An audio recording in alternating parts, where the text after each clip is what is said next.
9th standard. Then colloidal.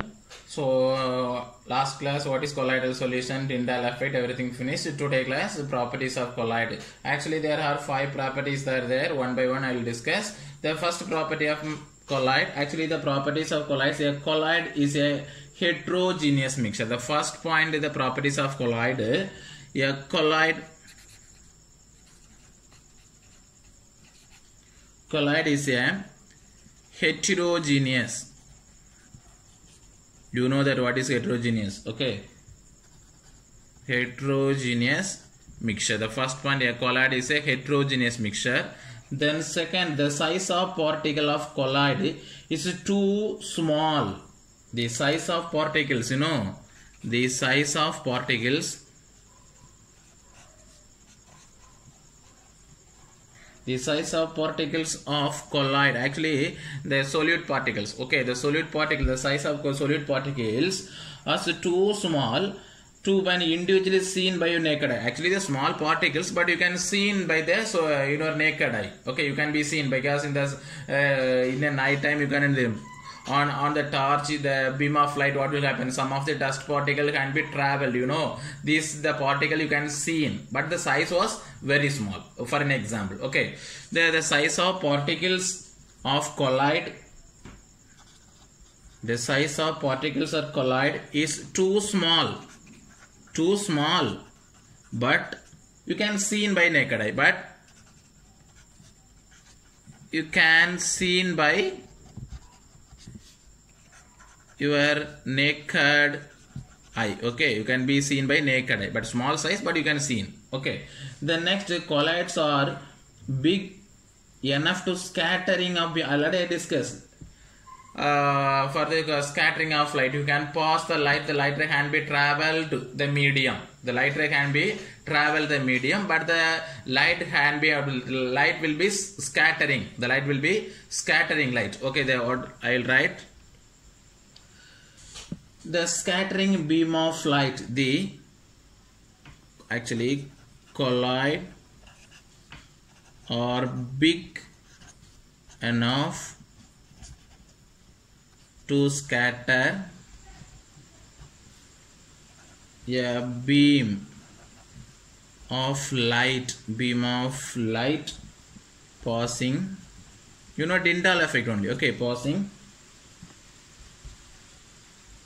through it and make path visible. You can see in the particle. Okay, then only that you can passing the light, you can see in the size of the colloid particles. Okay, this is a Tyndall effect. Okay, scattering of light.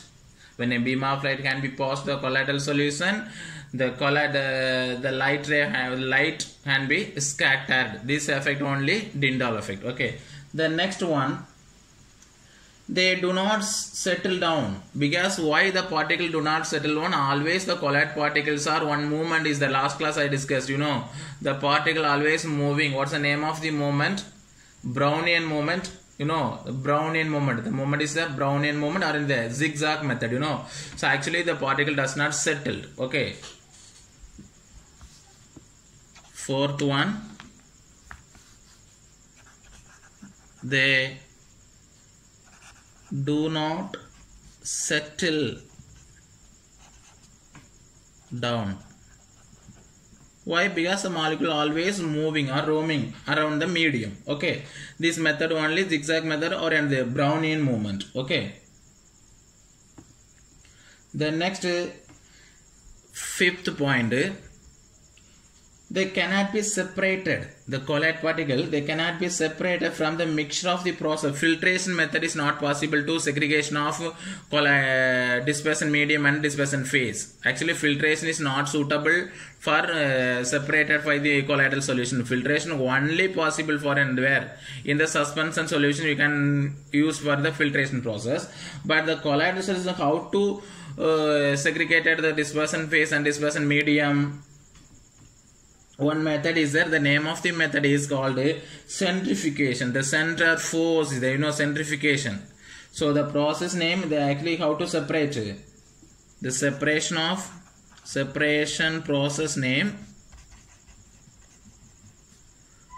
centrifugation. Okay, then only you can easily in the actually this apparatus available in chemistry lab. Okay, today's the properties of colloid. 5 properties are there, okay, one by one you can study. Okay, that you can read, you can please read the textbook also. You have any doubt, ask me.